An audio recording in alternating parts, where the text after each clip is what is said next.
Bonjour, aujourd'hui on poursuit les exercices concernant la leçon sur les substitutions et les éliminations.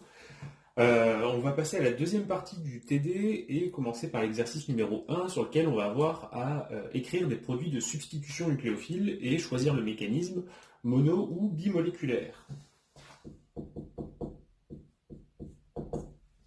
Donc on a au total 8 exemples substrats réactifs qui nous sont proposés et on nous donne à chaque fois le solvant. On nous demande de préciser donc la structure des produits, on va aussi écrire à chaque fois le mécanisme, une fois qu'on aura expliqué pourquoi est-ce que c'est celui-ci et pas un autre.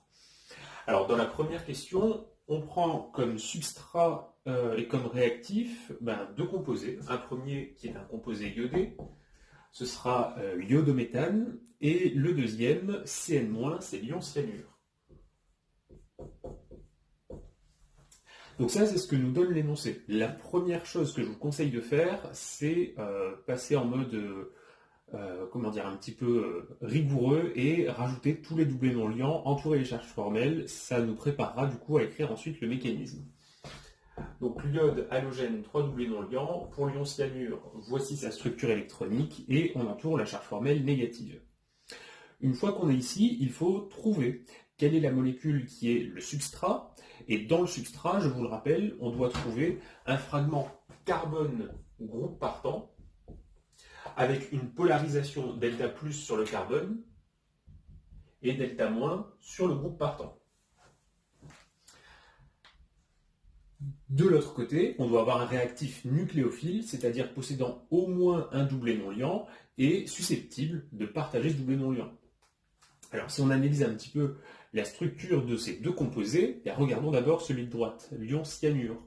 Il y a un carbone à l'intérieur et il porte une charge moins. C'est donc pas un carbone à caractère électrophile. Par conséquent, l'ion cyanure, on sait d'ores et déjà que c'est le réactif. Ça va jouer le rôle de nucléophile. Entre les deux atomes porteurs de doublés non liants, carbone et azote, on constate que le carbone porte une charge formelle négative. Par conséquent, il a un excès d'électrons que n'a pas l'azote. De plus, le carbone est moins électronégatif que l'azote, il est donc plus partageur en termes d'électrons, et donc ici ce sera le carbone qui va être l'atome nucléophile. De l'autre côté, on a un fragment CH3 iode. L'iode est plus électronégatif que le carbone. La liaison carbone-iode est polarisée delta plus sur le carbone, delta moins sur l'iode. Donc l'iode va jouer ici le rôle de groupe partant.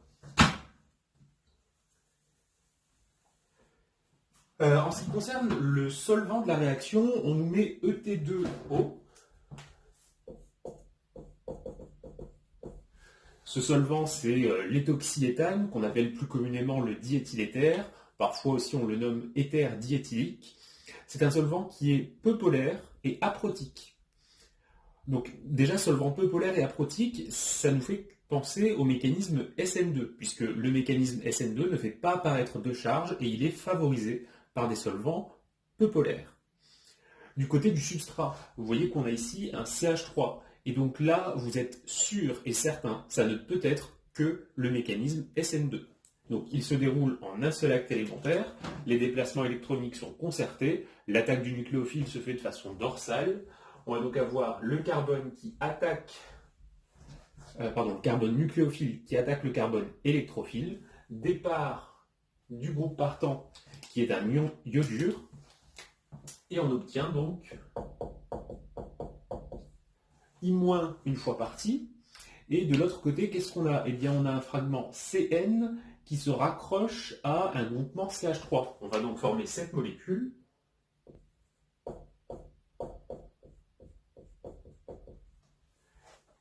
qui est du coup une molécule de la famille des nitriles et qui s'appellera l'éthane nitrile.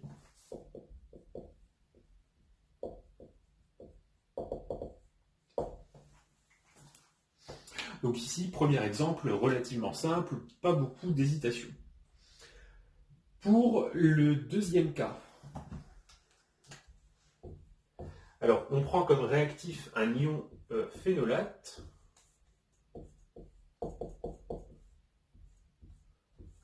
L'autre composé, c'est une molécule organique un peu plus volumineuse.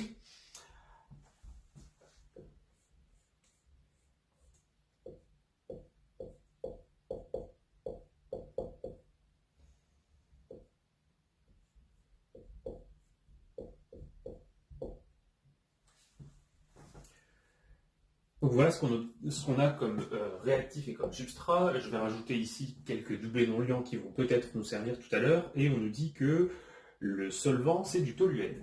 Alors le toluène, je vous rappelle, sa structure, c'est celle du méthylbenzène, un cycle aromatique à 6 chaînons, avec le fragment CH3. Le toluène, vous notez que c'est un solvant qui est apolaire et aprotique, puisque c'est un solvant hydrocarboné. Bien, on regarde un instant la structure des deux composés qui sont du côté des réactifs. On doit identifier d'une part le nucléophile, d'autre part le substrat. Pour ça, on utilise la même technique que tout à l'heure. Alors, dans l'ion ici phénolate, le carbone relié à l'atome d'oxygène, eh bien, il va être porteur d'une charge partielle delta+. Ah oui, puisque l'oxygène est électronégatif.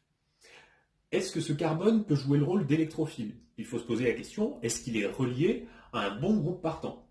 Et là, ici, un atome d'oxygène, c'est pas du tout un groupe partant. On ne l'a jamais croisé.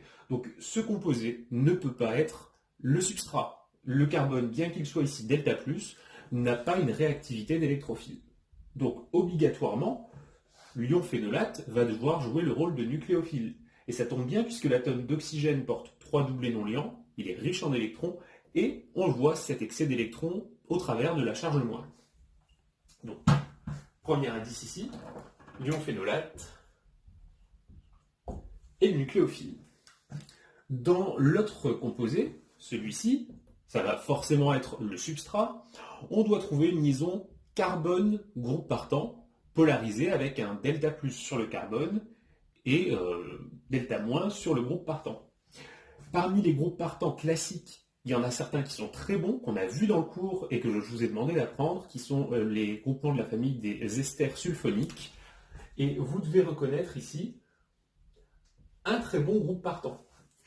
On peut mettre en évidence également la polarisation de la liaison delta+ sur cet atome de carbone, delta- sur l'oxygène auquel il est relié. Ok, donc on a le nucléophile, on a le carbone électrophile, celui qui porte la charge delta+. Concernant le mécanisme, eh bien, le substrat, c'est un carbone secondaire. Bon, on peut avoir un mélange SN1-SN2, plutôt favorable d'ailleurs à SN1, mais on remarque que le solvant qui est utilisé, c'est un solvant qui est apolaire, aprotique. Donc il ne va pas permettre l'apparition de charge formelle. En plus, si on imaginait la formation d'un carbocation par arrachage hétérolytique de la liaison, là, si le groupe partant s'en va sous sa forme Y-, on obtiendrait d'un côté la chaîne carbonée avec un carbocation secondaire, et de l'autre côté, on aurait le fragment O-, SO2, et ensuite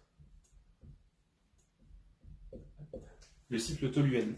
Donc ce fragment-là, qu'on appellera l'ion tosylate, et vous verrez qu'on l'abrégera dans la suite TSO-. Ça, c'est un groupe partant qui est très stable. Le pK associé au couple acido-basique, il est aux alentours de -6. Ce carbocation-là, il est secondaire. On sait que les secondaires ne sont pas les moins stables de tous, mais il n'est pas stabilisé par mésomérique. Donc la formation d'un tel carbocation dans un solvant qui ne stabilise pas les charges sera proscrite. Finalement, si on résume ce qu'on vient de dire là, le mécanisme SN1 qui passe par le carbocation n'est pas possible, et on va donc écrire ici un mécanisme SN2. Donc, comme pour l'exemple du dessus, le nucléophile va faire l'attaque dorsale sur le carbone électrophile. Cette liaison en cours de formation entraîne la rupture de la liaison carbone-groupe partant, et on va obtenir comme produit, alors je vais d'abord retracer la chaîne carbonée ici. À la place du groupe partant, on va se retrouver avec un oxygène relié à un fragment phényl.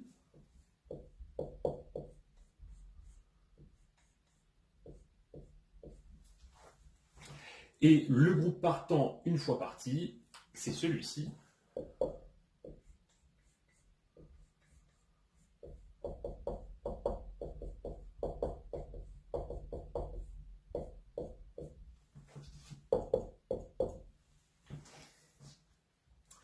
On s'arrête un instant pour recompter les carbones, regarder si au niveau des charges tout est bon. On avait globalement une charge -1 du côté des réactifs, pareil du côté des produits.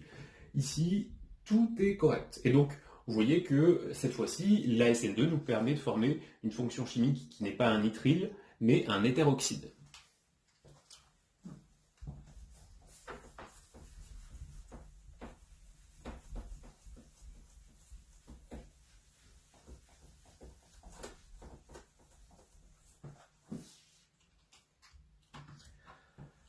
Alors, pour le troisième exemple, on nous propose un composé de la famille des bromoalcènes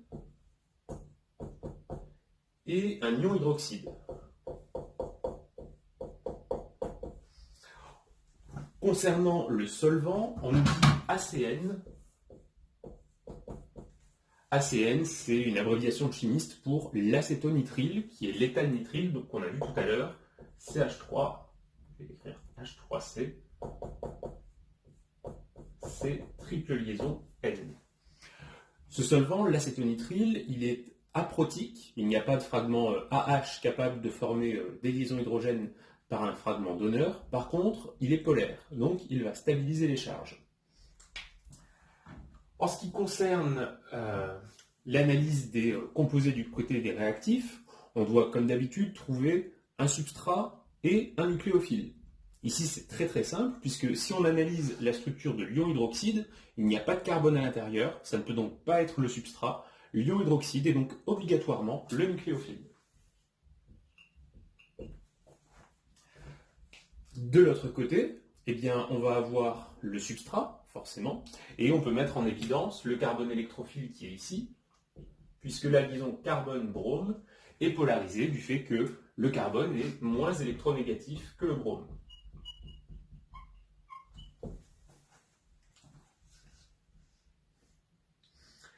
Alors, si on s'arrête un instant et qu'on essaye de choisir le type de mécanisme, étant donné que le solvant avec lequel on travaille est un solvant polaire, il va favoriser l'apparition de charges et il va stabiliser ces charges. Donc, la formation du carbocation paraît plutôt envisageable. De plus, si on imaginait une rupture hétérolytique de la liaison carbone-groupe partant, qu'est-ce qu'on obtiendrait? Le brome électronégatif peut récupérer les 2 électrons de la liaison qu'il fait avec le carbone. L'acte élémentaire qu'on dessine ici est renversable. Il est difficile dans le sens direct, facile dans le sens retour. On obtient ce carbocation plus le groupe partant, une fois parti, Br-. Ce carbocation, il est secondaire. Donc on sait que les carbocations secondaires ne sont pas les moins stables de tous. C'est donc envisageable d'écrire cette structure. Mais ce carbocation-là, il a un truc particulier, c'est qu'il est conjugué par mésomérie.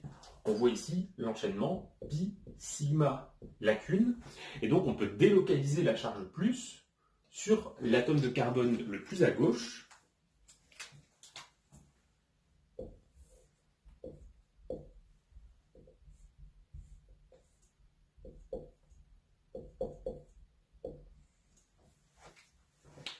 Et là, vous voyez que lorsque j'écris cette nouvelle formule mésomère, je fais apparaître une double liaison carbone-carbone au milieu de la molécule, et les 2 fragments carbonés de priorité 1, selon les règles de Canning-Gold et Prelog, sont du même côté. Donc là, la double liaison est de configuration E.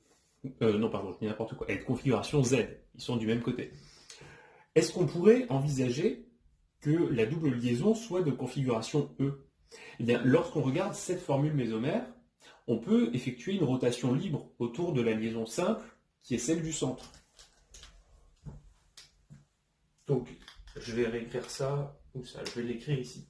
La molécule qui est là, je la réécris sous une autre conformation.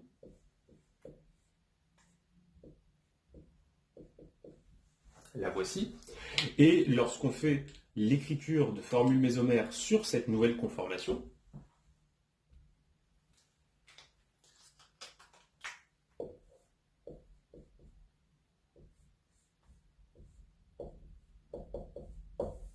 On constate que la lacune électronique et la charge plus restent toujours sur l'atome le plus à gauche. Par contre, la double liaison au centre, eh bien, elle est cette fois avec une configuration différente de celle qu'on avait ici. Ça veut dire que cet unique substrat va donner naissance à un carbocation qui peut apparaître sous plusieurs formes. Ces différentes formes, vous vous rappelez, ce n'est pas des molécules distinctes, mais c'est plusieurs représentations possibles de la même molécule. Et donc ce qu'on est en train de montrer ici, c'est que il existe plein de formes pour le carbocation. En l'occurrence, eh bien, suivant la probabilité et la représentativité des différentes formules mésomères, eh bien, le carbone porteur de la lacune, qui est le site électrophile, va pouvoir se faire attaquer par l'ion hydroxyde à un endroit plutôt qu'un autre. Et on va donc mettre en évidence une réactivité sur cet atome-là, sur l'atome de gauche, avec possibilité d'avoir une double liaison en configuration E ou Z. Donc au final, les trois produits auxquels on aboutit sont ceux-ci.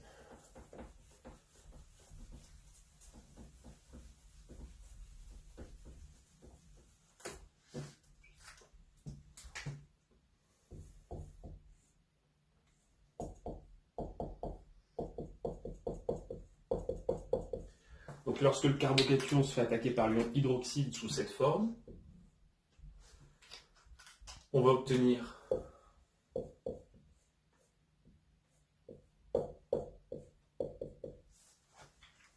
cet alcool. Si jamais c'est cette forme-là,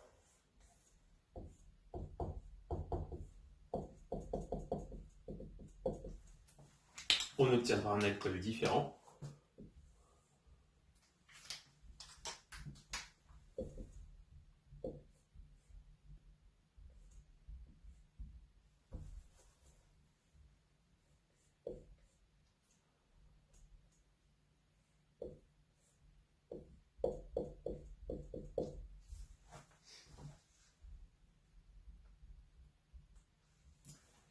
Et pour finir,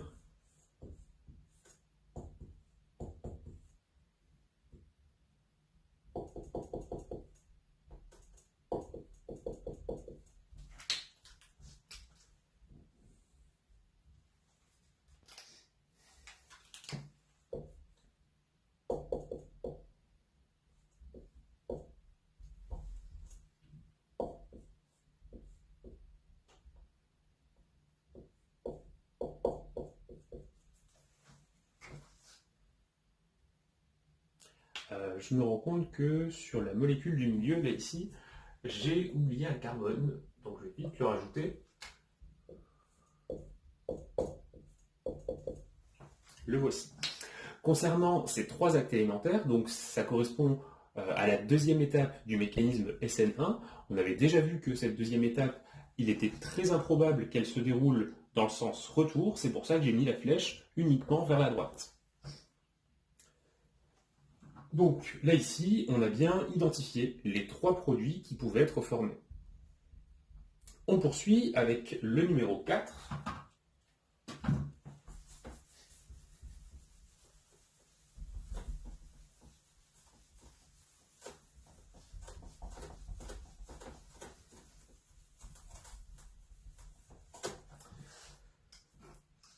Alors pour le quatrième, on considère une molécule qui est le thioéthanol.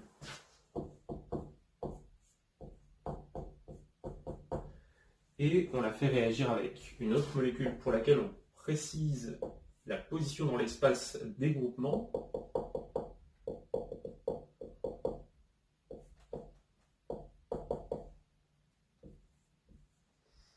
Et on nous dit que le solvant de la réaction, ce sera le dioxane.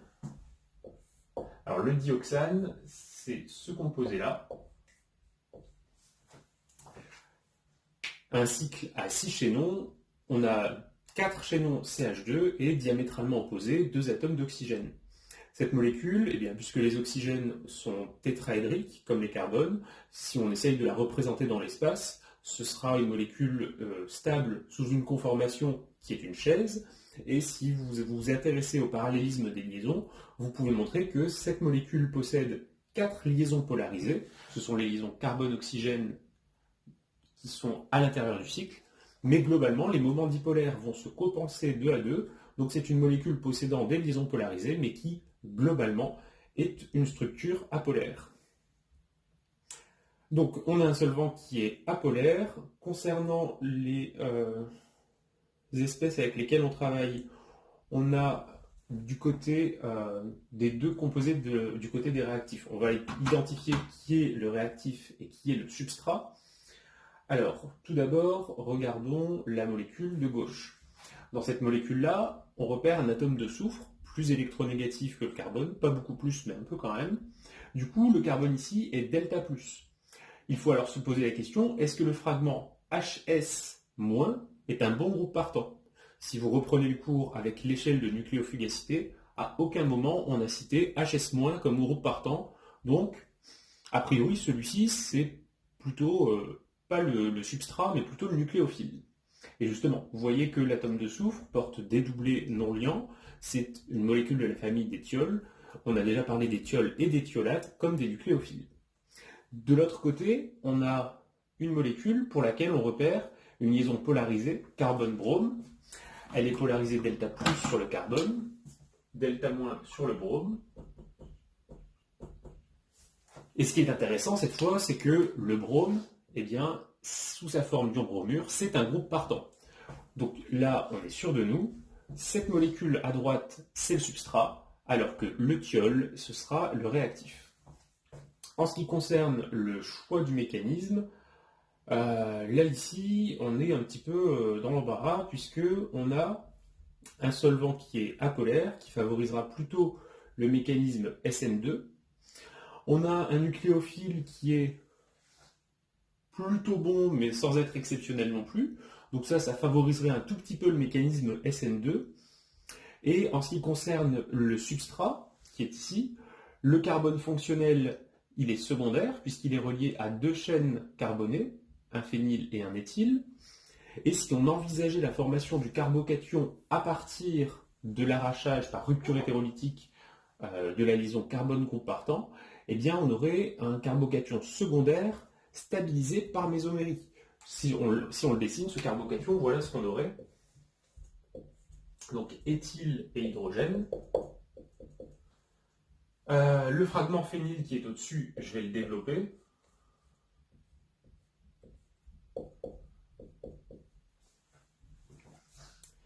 Voilà le carbocation auquel on aboutirait, et vous voyez qu'à l'intérieur apparaissent des enchaînements caractéristiques pi, sigma, lacune, et donc la lacune électronique peut être délocalisée sur 3 positions à l'intérieur du cycle.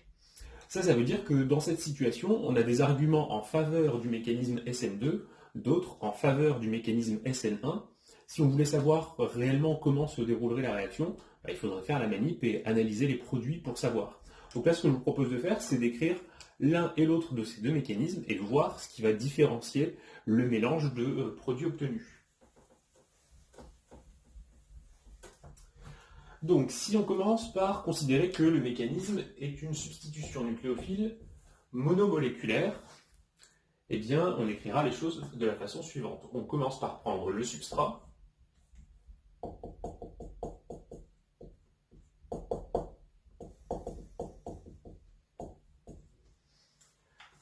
La première étape d'une SN1, c'est la rupture hétérolytique de la liaison carbone-groupe partant.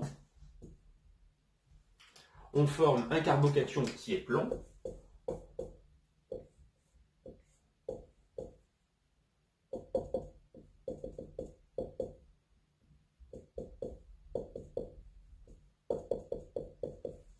Donc là, par souci de gain de temps, je ne vais pas dessiner toutes les formules mésomères, mais par contre, on peut très bien écrire qu'on a un carbocation secondaire stabilisé par mésomérie.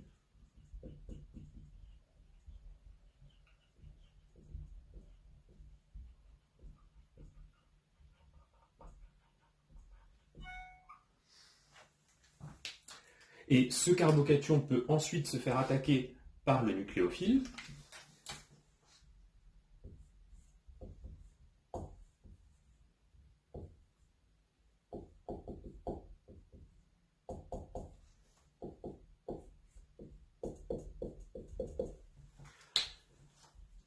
Le soufre, avec un de ces doublés non liants, va venir attaquer le site carboné pauvre en électrons au niveau de la lacune. Cette flèche traduit la formation d'une liaison soufre-carbone. L'acte élémentaire est plutôt non renversable, encore que ici, on va regarder la structure des produits.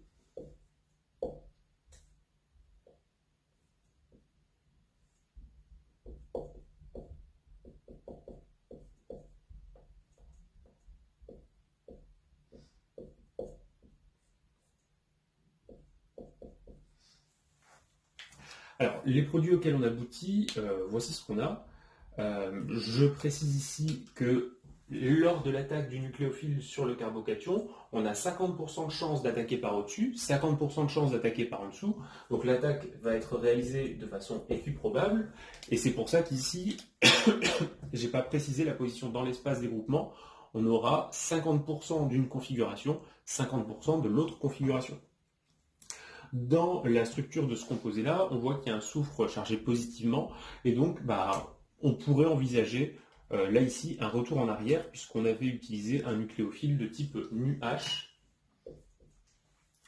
Et puisqu'on a un soufre plutôt électronégatif qui porte là une charge plus, la dernière étape, ce serait la déprotonation de ce composé. Le soufre récupère les électrons de la liaison avec l'hydrogène, nouvelle rupture hétérolytique se produit, et on forme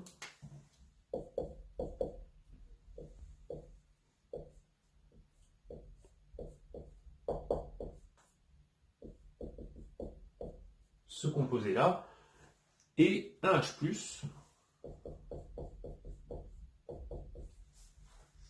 Concernant le produit qui est formé, vous constatez que le carbone réactif est un carbone asymétrique, qu'on a une attaque équiprobable, donc on va former 50% de configuration R, 50% de configuration S. On a donc à la fin, par un mécanisme SN1, un mélange racémique.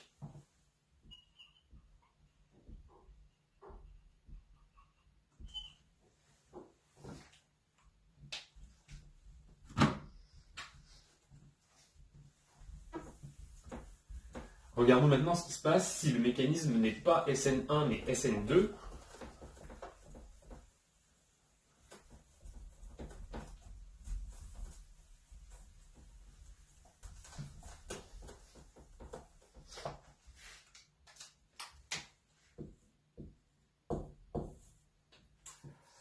Alors, je reprends la structure du réactif et du substrat, sachant que dans le mécanisme SN2, les deux déplacements électroniques vont avoir lieu de façon concertée.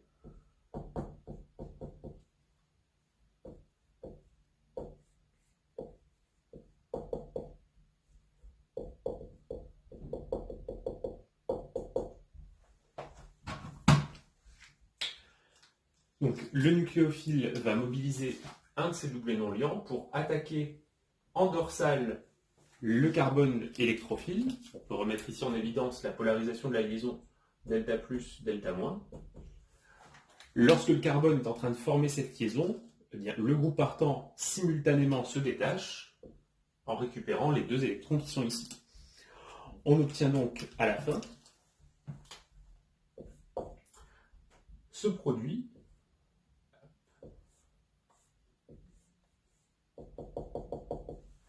Vous voyez que là, concernant le carbone réactif, on va avoir l'inversion de Walden. Initialement, les trois groupements éthyle, hydrogène et phényl sont plutôt sur la gauche. Après l'inversion de Walden, ils vont se retrouver plutôt sur la droite.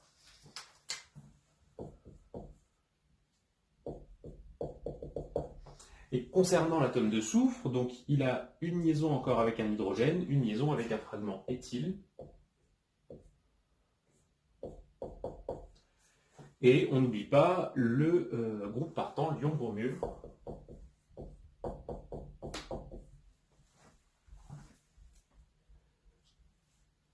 Donc cet acte élémentaire, peut a priori être renversable. Si l'ion-bromure vient attaquer en dorsale, je vais le dessiner ici en pointillé noir. Si l'ion-bromure vient attaquer en dorsale de ce fragment qui jouerait ici le rôle de groupe partant, on pourrait revenir au système initial. Le composé qui est ici, avec le soufre S+, peut aussi évoluer d'une autre façon au cours d'un acte élémentaire qui viendrait ensuite.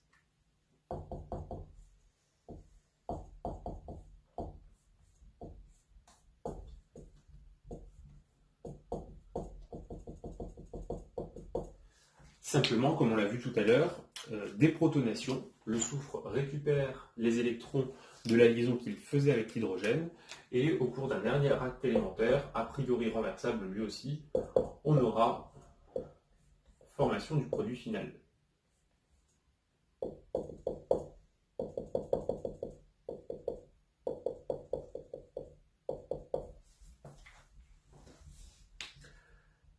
En ce qui concerne l'évolution de la stéréochimie dans la réaction, eh bien, si on s'intéresse aux réactifs et qu'on classe les substituants par CIP, le brome sera 1, phényl 2, éthyle 3, hydrogène 4. Lorsqu'on tourne dans le sens 1, 2, 3, on aura un descripteur stéréochimique S dans le substrat. Et du côté des produits, on aura 1, 2, 3, 4. Et lorsqu'on tourne dans le sens 1, 2, 3, on aura ici un descripteur stéréochimique R pour le carbone asymétrique. Donc on constate que dans cet exemple, l'inversion de configuration s'accompagne d'une inversion du descripteur stéréochimique. En ce qui concerne la sélectivité de la réaction, si le réactif, on a du 100% S, du côté du produit, on aura par ce mécanisme-là du 100% R. Et donc si on effectuait la réaction réellement, là ici vu qu'on a vu sur cet exemple une forte compétition entre les deux types de mécanismes, il y a peut-être qu'on n'aurait pas du 100% de celui-ci et 0% de l'autre, ni du 50-50, comme par le mécanisme SN1, on aurait peut-être, je sais pas, du 75-25, ce qui montrerait qu'on serait dans une espèce de zone hybride où les mécanismes limites SN1 et SN2 ne décrivent pas parfaitement ce qui se passe, et on devrait, dans ces cas-là, dire que le mécanisme se situe quelque part entre les deux mécanismes limites qu'on étudie ici.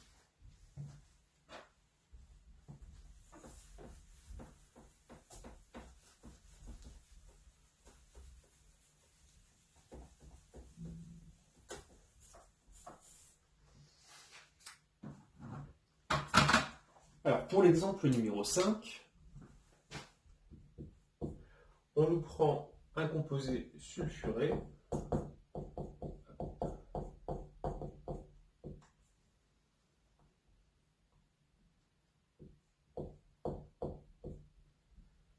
qu'on appelle le diméthylsulfate. Vous connaissez l'ion sulfate, SO4 2-. Et ici, vous voyez qu'au centre, on retrouve la structure d'un ion sulfate. On a juste rajouté sur les deux atomes d'oxygène des fragments méthyl, d'où le nom de diméthylsulfate.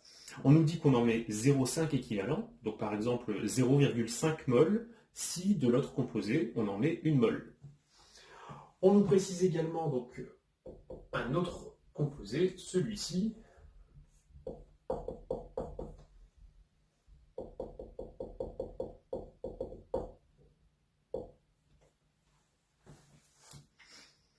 et on nous dit que pour cette transformation, le solvant, c'est du diéthyléther. Je le rappelle, le diéthyléther, solvant peu polaire, aprotique, et donc ce solvant nous induit plutôt vers l'écriture d'un mécanisme SN2. Alors, essayons de voir comment la réaction peut avoir lieu. Je vous propose de regarder d'abord ce composé-là, celui pour lequel on a des informations stéréochimiques sur le carbone. Le carbone qui est ici, c'est un carbone asymétrique puisqu'il est relié à 4 groupements, tous différents. De plus, ce carbone, là ici au centre, il est porteur d'une charge partielle delta+. Est-ce qu'il est relié à un groupe partant, ce qui lui permettrait d'exprimer une réactivité électrophile? Le méthyle, l'éthyle et l'hydrogène ne sont pas des groupes partants. Un ion O2-, ce n'est pas non plus un groupe partant. Ça veut dire que cette molécule-là, même si ça peut être étonnant, ce n'est pas le substrat. En tout cas, ce n'est pas le réactif électrophile. Ça va jouer, cette molécule va jouer le rôle de nucléophile. Et plus précisément, c'est l'atome d'oxygène chargé négativement, porteur de 3 doublés non liants, qui va être le site nucléophile. Donc là, on regarde avec attention maintenant le diméthylsulfate et on doit trouver un site électrophile. Je vous rappelle que systématiquement, les électrophiles avec lesquels vous travaillez sont de la forme carbone groupe partant avec un carbone chargé delta plus et le groupe partant chargé delta moins. Donc si on garde ça en tête, on s'aperçoit que ce motif dans le diméthylsulfate, on l'aperçoit deux fois. On a deux liaisons carbone-oxygène avec les fragments méthyle, delta plus sur ce carbone, delta moins sur cet oxygène, et par symétrie, même chose à gauche. Donc ça veut dire que dans le diméthylsulfate, on a deux atomes de carbone électrophiles qui peuvent exprimer cette réactivité, puisque, on va le voir en écrivant le mécanisme, une fois qu'on attaque le carbone, le fragment qui s'en va, ce sera un méthylsulfate avec un oxygène moins, et vous vous en doutez, il va y avoir une délocalisation de la charge. On va l'écrire dans un instant. Donc, concernant ce carbone électrophile, c'est un CH3. Et donc là, on est sûr et certain, le mécanisme ne peut être que de la substitution nucléophile bimoléculaire. On y va donc pour l'écriture, et le nucléophile va attaquer un des deux CH3, peu importe lequel, et c'est pour ça qu'on met deux fois moins de ce composé par rapport à l'autre.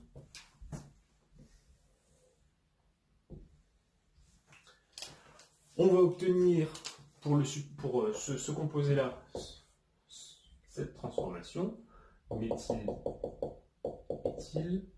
hydrogène,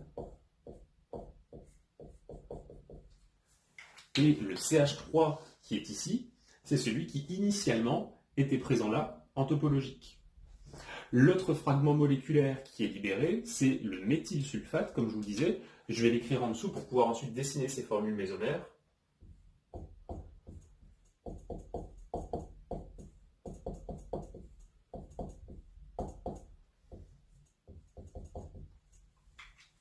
Donc voilà l'autre sous-produit, pour lequel on peut écrire une délocalisation électronique de type n sigma pi, et on a comme ça plusieurs formules mésomères.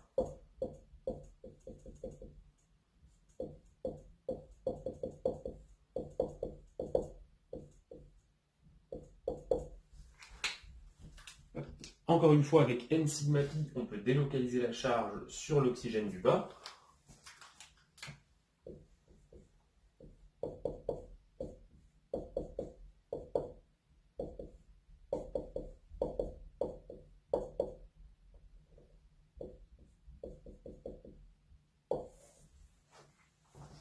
Et donc, pour ce fragment-là qui s'en va, étant donné qu'on peut lui attribuer plusieurs formules mésomères, ça veut dire que c'est un composé qui est stable.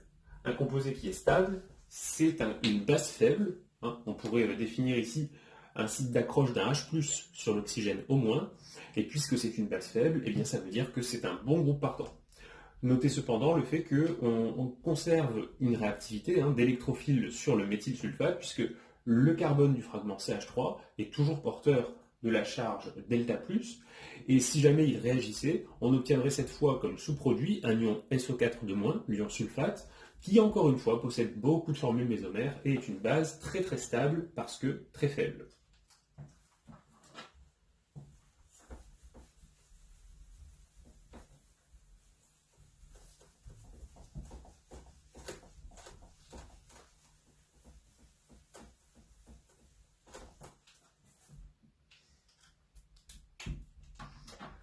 Regardons maintenant le point numéro 6. Alors,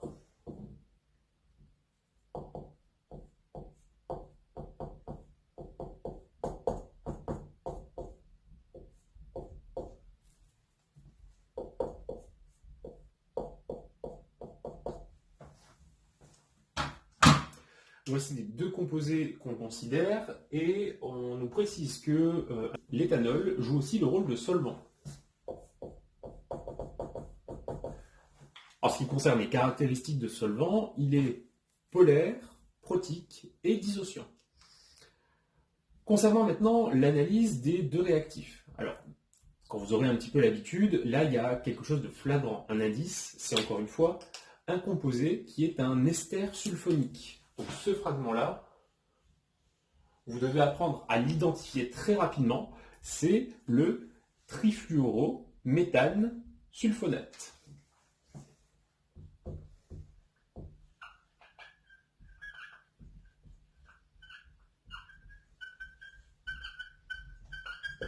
Ce groupement trifluorométhane sulfonate, c'est celui qu'on abrège parfois sous le nom de triflate et qu'on note TF. Alors, je l'ai un petit peu trop agrandi, je corrige ici le cercle que j'ai dessiné. Le TF, c'est celui-ci. Et du coup, si on voulait réécrire cette molécule avec des notations abrégées, on pourrait la noter TFO méthyle. Concernant les esters sulfoniques, eh bien, ce sont toujours d'excellents groupes partants. Donc ça signifie que cet oxygène-là peut récupérer des électrons de la liaison qu'il fait avec le carbone pour donner un fragment ici SO3, et l'oxygène chargé négativement va délocaliser sa charge avec les deux autres atomes d'oxygène. Donc encore une fois, le fragment parti sera très stable, donc un bon groupe partant. Ça veut dire que quand vous identifiez ce fragment-là, vous êtes sûr que le carbone auquel il est relié, celui qui est ici, va jouer le rôle d'électrophile.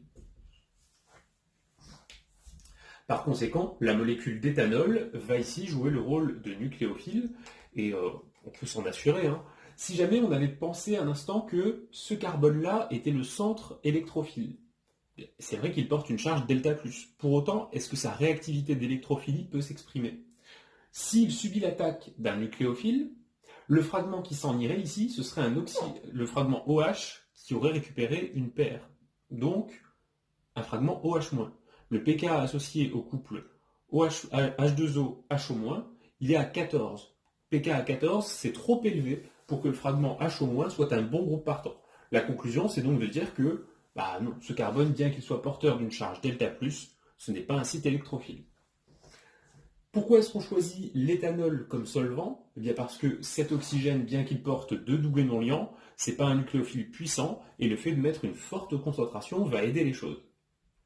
En ce qui concerne maintenant le choix du mécanisme, alors on a un solvant polaire protique, mais on l'utilise, on l'a vu, pour avoir beaucoup de nucléophiles au voisinage du composé qui va nous permettre ici de faire la réaction. Concernant le carbone électrophile, celui-ci delta+, c'est un CH3. Et donc, puisque c'est un CH3, le mécanisme ne peut être que un mécanisme SN2. Donc, si on l'écrit, on aura l'oxygène qui attaque le fragment CH3, départ du groupe partant après avoir récupéré les électrons. Je vais écrire les produits qu'on obtient sur le bas du tableau. On va avoir CF3SO au moins, plus. Donc là, on a une molécule d'éthanol. Elle a fait une liaison avec un fragment CH3. L'oxygène porte encore un doublé non liant. Et il y a en plus une charge positive. Arrivé ici, eh bien, un oxygène chargé positivement, ce n'est pas stable. Donc le composé qui est là, qui correspond à un hétéroxyde protoné, va forcément évoluer de façon à se déprotoner pour faire disparaître la charge plus. Donc, autre acte élémentaire, l'oxygène très électronégatif à cause de sa charge plus récupère les électrons qui sont ici. Sur la flèche, je vais préciser que je ne vais pas réécrire la structure de celui-ci, donc j'écris moins CF3 SO3-. Et on obtient donc le méthoxyéthane plus un H+. Évidemment, ce dernier acte élémentaire, il est plutôt renversable, puisque là, ici, on a des doublés non liants, une lacune électronique, les deux peuvent s'associer pour revenir à l'hétéroxyde protoné.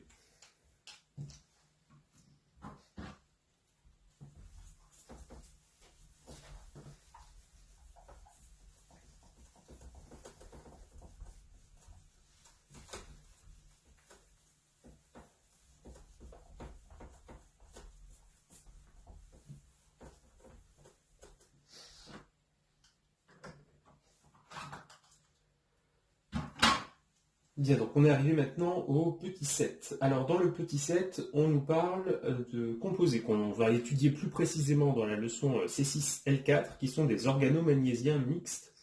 Les organomagnésiens mixtes, on le verra, ils ont pour structure générale R, Mg, X, avec R qui peut être un fragment alkyle, un fragment aromatique. Mg, c'est l'atome de magnésium, et X, ce sera un atome d'halogène.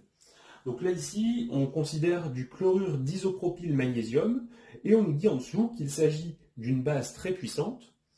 En effet, si vous regardez la feuille avec l'échelle de pK que je vous avais fournie, le pK associé à un organomagnésien, c'est aux alentours de 50, et le couple considéré, c'est le couple R-RH.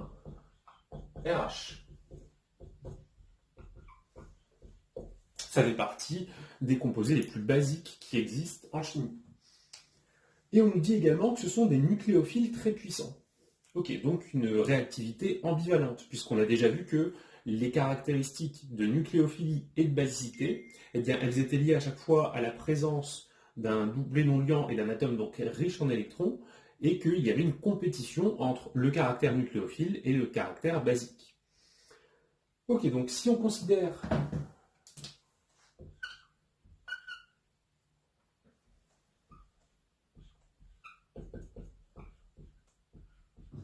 d'abord donc le chlorure d'isopropyl magnésium, le voici.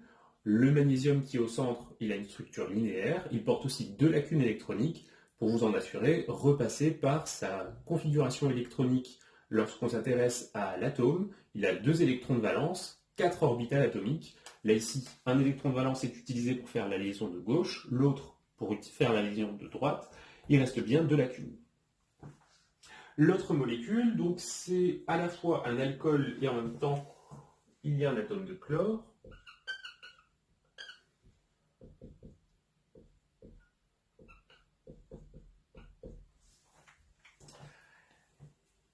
Et donc, si on analyse un petit peu donc, ce composé-là, on nous dit c'est un nucléophile et c'est également une base. Donc si ça c'est le nucléophile, ça va être notre réactif. Sur l'autre molécule, on doit donc trouver un site électrophile. Et il y en a plusieurs, des sites chargés delta+. Il y a d'abord le carbone ici, delta+, relié au chlore, delta-. On sait que les halogènes sont de bons groupes partants. Donc ce carbone-là va pouvoir exprimer sa réactivité d'électrophile. Au niveau du fragment OH, le carbone qui est ici, il est aussi chargé delta+. Mais on vient de le voir, OH-, ce n'est pas un groupe partant de bonne qualité. Par conséquent, la réactivité électrophile qui est là ne peut pas s'exprimer. Donc, on ne la considère pas. Il existe une dernière liaison polarisée, c'est la liaison OH.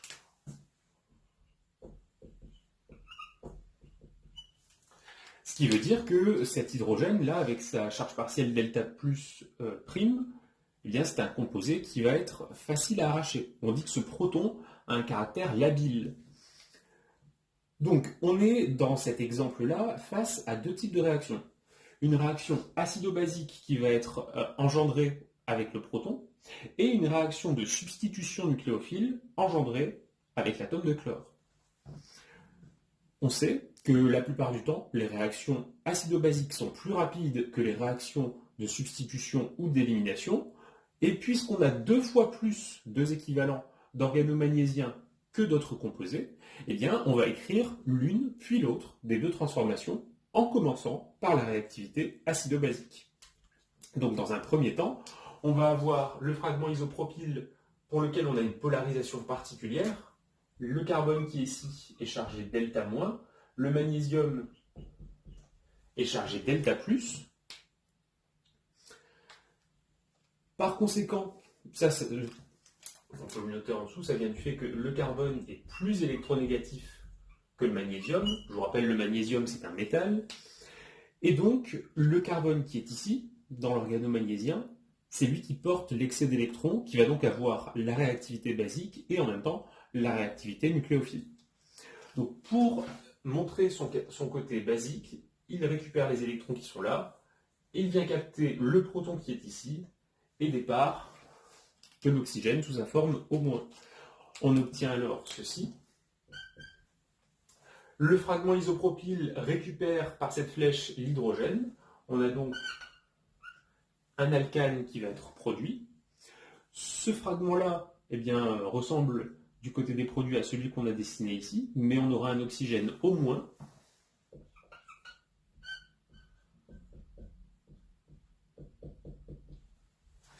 Et concernant le magnésium et le chlore, eh bien, le magnésium perd un électron lorsque cette liaison est utilisée par le carbone. Donc on a un fragment MgCl chargé globalement plus qui va venir se mettre par attraction électrostatique proche de l'oxygène au moins.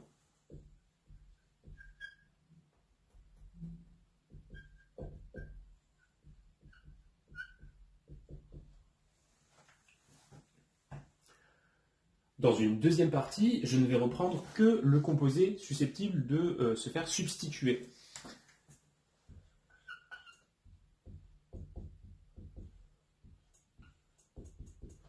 Et on va prendre un deuxième équivalent, c'est-à-dire une deuxième molécule d'organomagnésiens.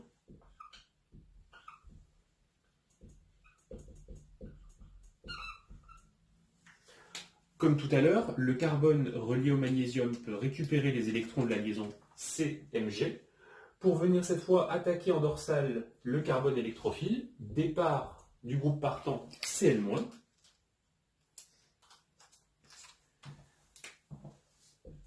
Et on va former alors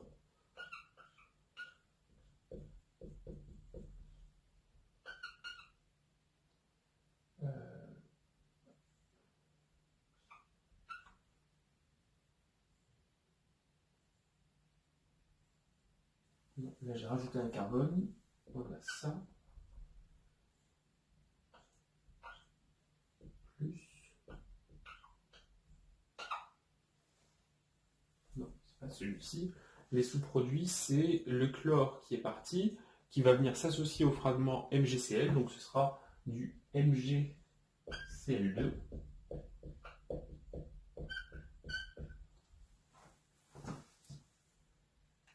Globalement, on avait une charge moins initiale, elle se retrouve à droite, et en nombre de carbone, 1, 2, 3, 4, 5, 6, 7, 4, 5, 6, 7, j'ai oublié personne. Bien, en même temps que j'écrivais le mécanisme, je me disais, donc là, c'est ce que j'attendais de vous pour cette question, mais je me disais que finalement, l'attaque de l'organomagnésiens, elle pouvait être mise en compétition avec une autre attaque nucléophile. Je vous explique ça tout de suite. Si on reprend la structure de cet intermédiaire-là,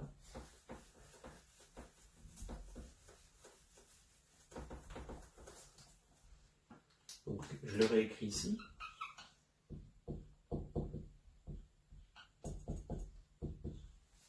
et qu'on ne fait pas intervenir d'organomagnésiens une seconde fois, vous avez ici un oxygène nucléophile, un carbone électrophile.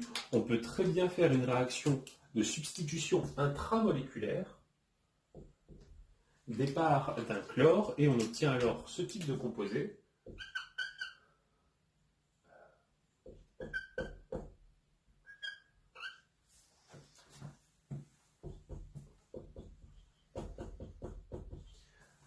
Ce type de composé, donc, ce sont des cycles à 3 chaînons contenant un atome d'oxygène, c'est ce qu'on appelle le plus fréquemment les époxydes, qui sont des composés très utilisés comme intermédiaires de synthèse, c'est-à-dire que cette fonction chimique n'est souvent pas présente dans la molécule finale, mais on peut l'utiliser pour fabriquer d'autres fonctions chimiques. Concernant la réactivité des époxydes, elle n'est pas au programme de première année, vous ferez ça en classe de seconde année. Alors pour conclure avec cet exercice, il nous reste une toute dernière question, la numéro 8.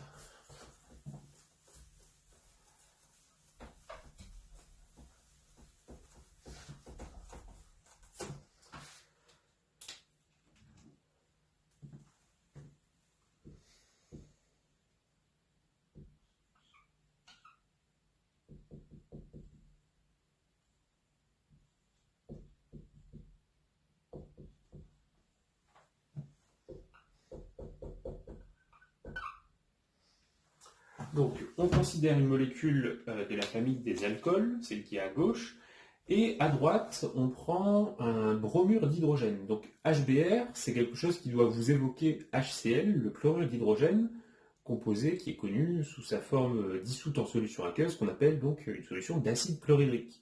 Ça veut dire qu'on est avec une réaction un peu spéciale ici. HBr va avoir le rôle d'acide au sens de Brønsted.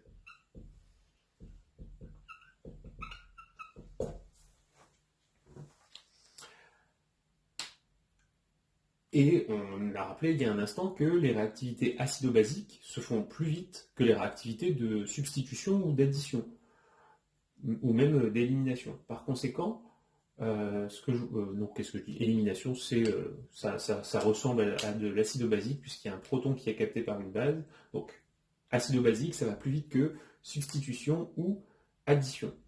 Donc, ce que je vous propose de faire, c'est essayer de voir dans un premier temps comment cet acide de Brønsted peut agir sur un alcool. On sait qu'un acide, comme HBr, comme tous les acides de Brønsted, peuvent se dissocier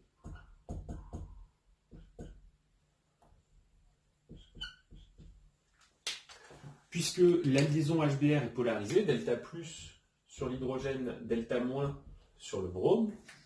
Le brome peut donc s'accaparer les électrons de la liaison. Et on obtient alors H plus Br-.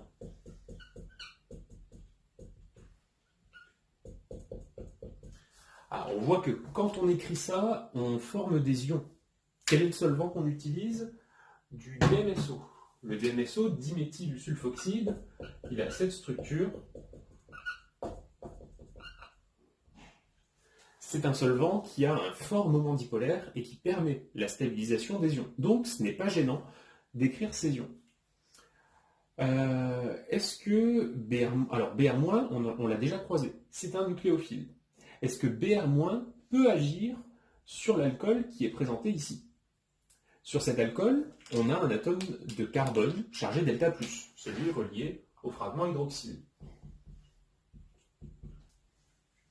Cependant, on l'a dit déjà 2 fois, OH, sous sa forme de OH-, n'est pas un bon groupe partant. Le pKa associé au couple H2O, HO-, il vaut 14, c'est trop élevé.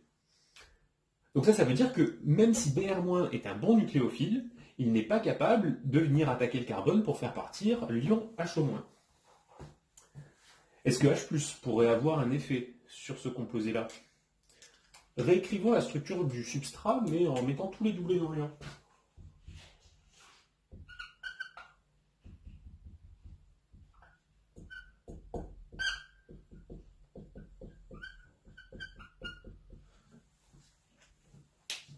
Le proton H+, lacune électronique charge positive, est un accepteur d'électrons. Et lorsqu'on analyse la structure de celui-ci, on constate que l'atome d'oxygène, eh bien, c'est un donneur d'électrons. Il a 2 doublés non-liants. Il peut donc y avoir une interaction entre un doublé non-liant et la lacune de H+. On forme une liaison OH, et on va réaliser ici la formation de ce qu'on appelle un alcool protoné.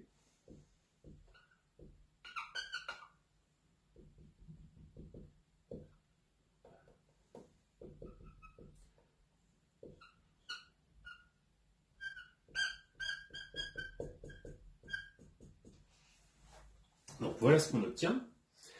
Et concernant cet alcool protoné, vous voyez que dedans, il y a un oxygène O+. Ça, c'est quelque chose qui doit toujours attirer votre attention. Un oxygène O+, n'est pas stable. Il a une seule et unique envie, récupérer des électrons. Donc là, on pourrait envisager que l'oxygène reprenne des électrons d'un atome d'hydrogène et on reviendrait à l'étape précédente. Mais est-ce qu'il peut y avoir une autre évolution? Vu qu'on fait des mécanismes SN1, SN2, et que vous voyez un cycle phényl ici, je peux en détailler un instant sa structure.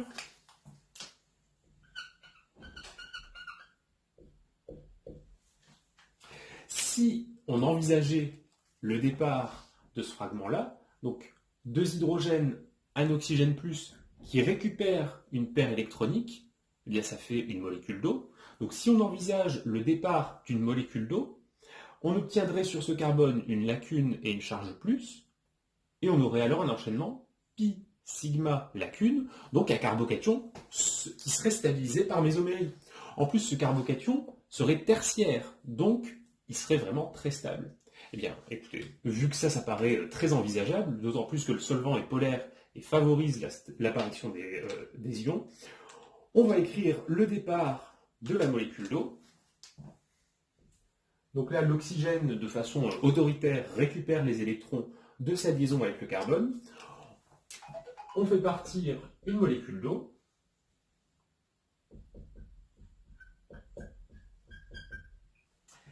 Et le carbone qui est là, lorsqu'il récupère, plutôt lorsqu'il perd des électrons, il porte alors une charge plus et une lacune électronique, et il change de géométrie. Il devient trigonal plan.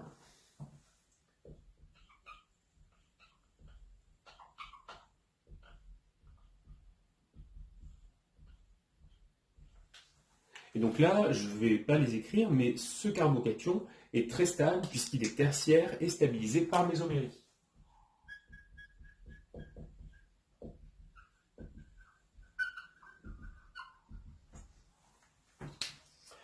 On s'arrête un instant sur le départ de la molécule d'eau et le rôle qu'a eu l'ion H+. Initialement, vous voyez que dans ce composé-là, on avait un fragment OH qui, s'il devait partir comme un groupe partant, serait parti sous sa forme HO-. Cependant, on a dit le pK associé pour le couple H2O HO-, c'est 14, trop élevé pour que HO- soit un bon groupe partant. Si on protonne l'atome d'oxygène, donc lorsqu'on forme un alcool protoné, le départ, c'est le départ d'une molécule d'eau, et le pK associé au couple H3O+, H2O, donc celui pour lequel le groupe partant joue le rôle de base, ce pK vaut 0. Bien, pK à 0, c'est faible. C'est bien plus faible que 14. D'autant plus que l'échelle des pK, c'est une échelle logarithmique. Donc, le fragment H2O est un bon groupe partant, contrairement à l'ion hydroxyde HO-. Une fois qu'on a donc formé le carbocation qui est en bas à droite, le mécanisme peut se poursuivre avec le nucléophile resté en embuscade, l'ion bromure.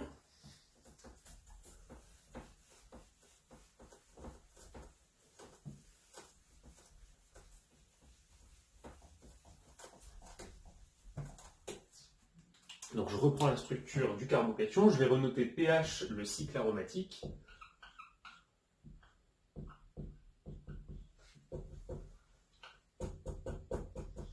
Cet ion bromure nucléophile va attaquer la lacune électronique en passant soit par la face avant, soit par la face arrière.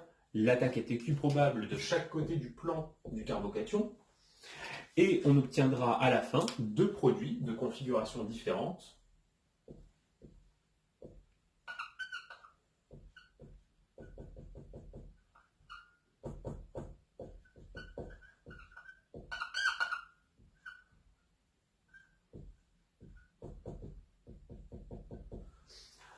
Dans ces deux produits, le carbone fonctionnel est un atome asymétrique.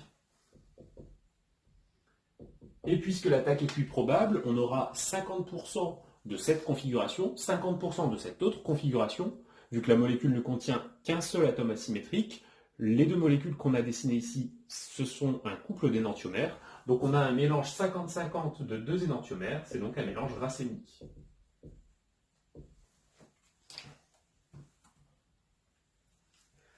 Et donc cette vidéo s'arrête là pour aujourd'hui et la prochaine portera sur les mécanismes d'élimination E2.